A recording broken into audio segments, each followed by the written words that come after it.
I think the biggest change that we're going to see there is really the realization that if the financial markets and companies and countries are driven primarily by growth and profit, there's an implosion coming, right? Because there's a ceiling to that, right? And we're getting very close, like in the fossil fuel industry.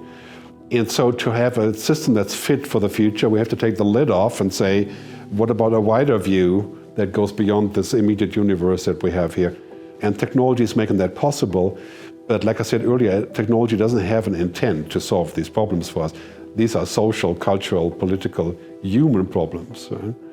I think it's been outlined in many, many science fiction stories that the potential of technology to do anything is pretty much there, you know? And in 2030, it'll be omniscient, so to speak, right? Anything, we can do anything. You can upload your brain to the internet, right?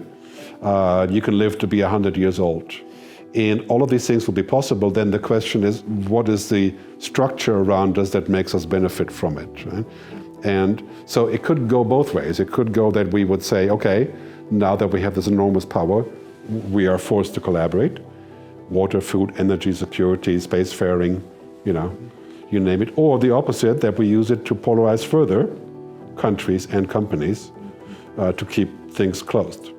If we talk about economic choices, we have to also understand that the current framing of these choices is done on the stock market, and the traditional economy that we have now, which is based on very simple factors, GDP growth and benefits and dividends and all these kind of things. And this will not be fit for the future because it's a very narrow scope, while the scope of society is very wide. You know, people, planet, purpose, all these things matter. So in order to change that, every company would have to be measured by those 4 points. Like, do you have people benefit? Do you have planet benefit? Are you creating purpose? If we did that, most companies would not be judged very high, you know, or the companies that are in an extreme position, like lots of prosperity but no people or planet, right? They would eventually fail at those markets.